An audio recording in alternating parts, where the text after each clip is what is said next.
Welcome to another Read Aloud session with Miss Acevedo. My name is Miss Acevedo and this is the Read Aloud for today. This one is called A Job for Witilda by Caralyn and Mark Buehner. And this is the story about this witch. Her name is Witilda. Obviously, if there is a witch that can fly on a broomstick, that makes the genre of this story, is it fiction or nonfiction? It's fiction because it's make-believe. But which specific kind of fiction? Think about that, and we'll come to that at the end. A Job for Witilda. There were cats on the table, cats on the chairs, cats on the sofa, the bookshelves, the stairs. Every half-starved stray, every unwanted kitten seemed to find its way into Witilda's heart and kitchen. Witilda loved them all, but it was getting hard to feed them. They didn't like bat wing stew or roast newt, which was all Witilda could cook, and the mice had long since disappeared. Now take a careful peek. How many cats can you count? Witilda has too many cats. We are down to our last dried rat, Witilda worried.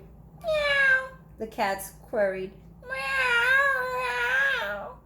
There's only one thing to do, Witilda decided. I'll have to get a job. I'll go and talk to Aunt Bort. Maybe I can work for her. Witilda kissed 47 soft noses and set off for Aunt Bort's hair palace. Eventually, Aunt Bort was persuaded to hire Witilda. Please comb Mrs. Hatrack's hair, Aunt Bort grunted. Witilda began to comb. How boring, she thought. I can do better than that. Mrs. Hatrack's wispy hair reminded Witilda of spider threads. She began tying knots here and there, and soon Mrs. Hatrack's hair fanned out in an enormous web. Something is missing, Witilda murmured. Reaching deep in her pocket, she pulled out a small black spider and placed it carefully in the web of hair. Don't move, she cautioned. Mrs. Hatrack and the spider held very still. Witilda sprayed the web with hairspray until it glistened. It was shining. Beautiful, she exclaimed. What do you think Mrs. Hatrack is going to think of this hairdo? Mrs. Hatrack looked up from her magazine. Uh-oh.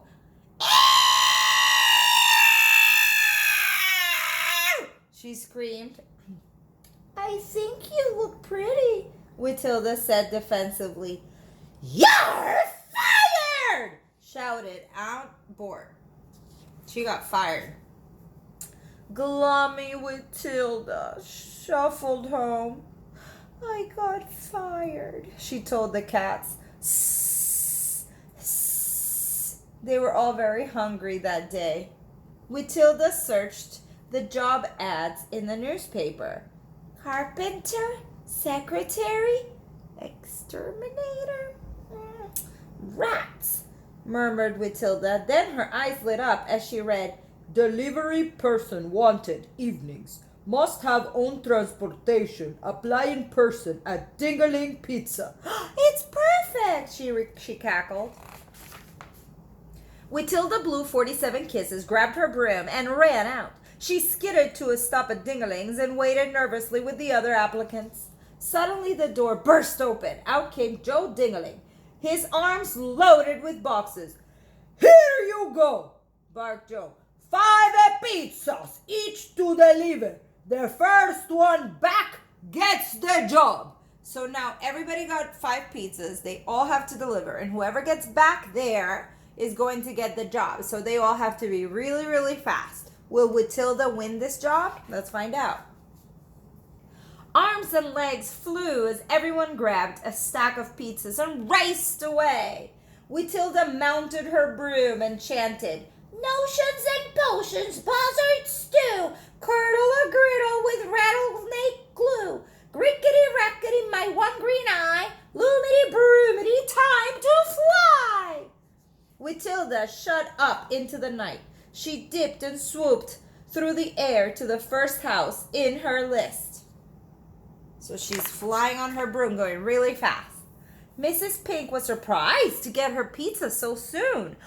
Extraordinary, she fluttered, counting out money for the pizza. Witilda whizzed around the block to Mrs. Muscles down the street to the Zippets, then flew across town to Mr. Boney's. She knocked and knocked, because she's in a hurry. She knocked and knocked, and finally Mr. Boney came to the door. Thank you, he whispered, dropping the money penny by penny. Is that going to take a long time?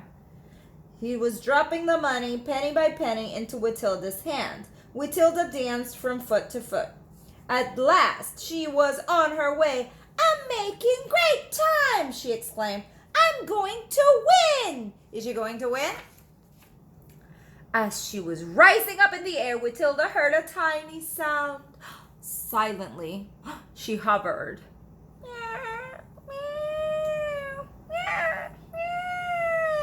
Anxiously, Witilda peered around. A bit of white high in a tree caught her eye. The poor little thing! There was a cat up on the tree.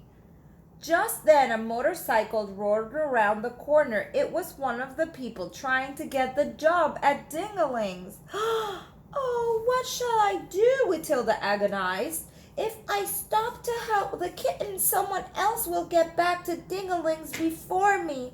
I'll come back later. She began to glide away, and then she heard the cry of the cat again.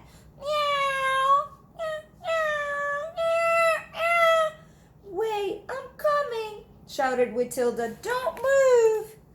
Witilda scrambled onto a low branch. Twigs snagged at her clothes and caught in her hair as she crawled upward. Meow. The kitten stared at Witilda with wide, scared eyes. Here, kitty, kitty. Witilda reached up. Come here, baby. Inch by inch, the kitten eased towards her. As Witilda reached out to grab the kitten, a sudden gust of wind shook the tree. Witilda and the kitten plummeted. They fell head over heels to the ground below. Are you all right? Witilda asked. Yeah. Then let's go. Luckily, at the last house, Mrs. Noodle was knitting on the front porch. Witilda tossed the pizza box onto her lap. Here's your pizza, she cried, and snatched the money from a dazed. She was like shocked because Witilda was so fast. Mrs. Noodle was so shocked, but she took the money, and Witilda spun around and headed back to Dingling's. Will she make it before everybody else?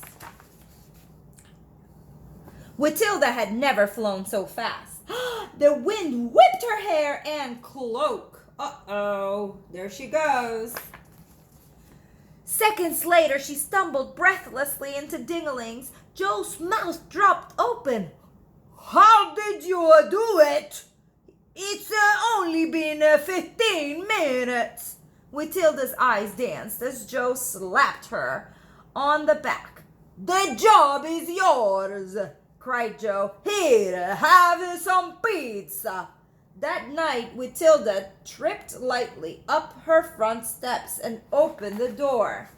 I'm home, she sang. I got the job. Prrr, prrr. 48 cats tried to rub against her legs.